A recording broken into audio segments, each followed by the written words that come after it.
आई, आप्पा, तुमची आठवण मला लई येते. तुम्ही मागचा पुढचा माझा विचार केला नाही का तुमच्या बाळाचा?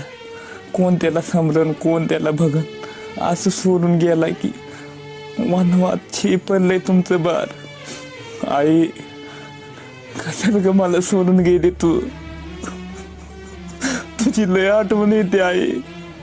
तू शेरडाकडे जायची, एकटी शेरडा सांभाळायची. तुला लागताच्या उलट्या व्हायच्या, मला कसं तरी व्हायचं ग आई. आई, आता तुझ्या लेकराला कोण बघणार ग आई? आता मी कुणाच्या तोंडाकडे बघायचं, कुणाला आई म्हणायचं, कुणाला आप्पा म्हणायचं? तुमची आठवण येते आई. तू असते तर किती भारी झालं असतं. आपण दोघं किती